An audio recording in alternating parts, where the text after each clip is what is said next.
Hello అండి. ఈరోజు మనము మొక్కజొన్న గారెలు చేసుకుందాము. మొక్కజొన్న గారెలు టేస్ట్‌గా రావాలంటే ముందుగా పచ్చిమిర్చి, ధనియాలు, వెల్లుల్లి తీసుకొని మనకి రుచికి సరిపడా తీసుకొని వాటిని మిక్సీ జార్‌లో వేసుకోవాలి. మిక్సీ జార్‌లో కచ్చాపచ్చాగానే వాటిని ఒకసారి గ్రైండ్ చేసుకొని, ఆ తర్వాత అందులోనే మొక్కజొన్న గింజల్ని ఒలుచుకొని పెట్టుకుంటాం గదా! ఆ గింజల్ని కూడా అందులో వేసి మీ ఇష్టం. మెత్తగా పట్టుకోవాలంటే మెత్తగా పట్టుకోవచ్చు. లేదా కచ్చపచ్చగా వేసుకోవాలంటే కూడా కచ్చపచ్చగానే మిక్సీ పట్టుకోవాలి. ఇలా మిక్సీ పట్టుకున్న తర్వాత ఇప్పుడు ఆ మిక్సీ పట్టుకున్న దాన్నంతటిని ఒక బౌల్‌లోకి తీసుకొని, ఆ బౌల్‌లోకి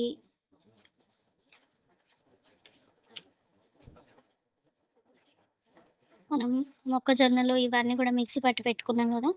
వాటిలోకి ఒక సగం ఉల్లిగడ్డ, కొంచెం కొత్తిమీర, కొంచెం కరివేపాకు చిన్నగా కట్ చేసి అందులోనే వేయాలండి. వేసిన తర్వాత ఇందులో రుచికి సరిపడా సాల్ట్ గూడా వేసి చక్కగా అంతా కలుపుకోవాలి. కలుపుకున్న తర్వాత కొద్దిసేపు ఒక 10 మినిట్స్ పక్కన పెట్టుంచుకోవాలండి. ఆహ్, ఈ గారెలు చేయడానికి పచ్చిమిర్చి ఉంటే పచ్చిమిర్చి వేయొచ్చు. లేదు అనంటే ఎండుమిర్చి వేయొచ్చు. ఎండుమిర్చి కూడా లేదు అనంటే కారం గూడా వేసి చేసుకోవచ్చండి. ఇది చక్కగా కలుపుకొని పెట్టుకున్న తర్వాత ఒక పాన్ పెట్టి, ఆ పాన్‌లో సరిపడా ఆయిల్ పెట్టి, ఆయిల్ అంతా హీట్ అయిన తర్వాత చేతితో అయినా చేసుకోవచ్చు.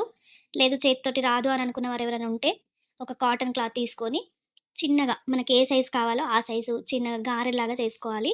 ఆ గారెలని చిన్నగా చేసుకుంటూ, చిన్నగా చేసుకుంటూ ఆయిల్‌లో వేయాలండి. అంత వెంటనే వాటిని తిప్పొద్దు, కదపొద్దు. ఎందుకంటే విరిగిపోతాయి కాబట్టి. మెల్లిగా అవి కొంచెం అయిన తర్వాత, వేడి అయిన తర్వాత, రెడ్‌నెస్ వచ్చిన తర్వాత, అప్పుడు ఆ చెక్కలని, ఆ గారెల్ని తిప్పుకోవాలి. తిప్పుకొని మనకి చక్కగా మెత్తగా కావాలి అని అనుకున్నోళ్ళు మెత్తగా కాల్చుకోవచ్చు. లేదా మేము గట్టిగానే ఇష్టపడతామంటే గట్టిగా కూడా కాల్చుకోవచ్చు. ఇలా వీడియోలో చూపించిన విధంగా చేసుకొని, వాటిని ఆయిల్ లేకుండా టిష్యూలో తీసి పక్కన పెట్టుకోవాలండి. అంతే. ఈజీగా, టేస్టీగా ఉండే మక్క గారెలు ఎంతో ఇష్టంగా మొక్కజొన్నతో ఎన్నో రెసిపీస్ చేసుకోవచ్చు. ఈ రెసిపీస్ కూడా చాలా బావుంటాయి. ఒకసారి ట్రై చేయండి. దయచేసి నా యూట్యూబ్ ఛానెల్‌ని సబ్స్క్రైబ్ చేసుకోండి.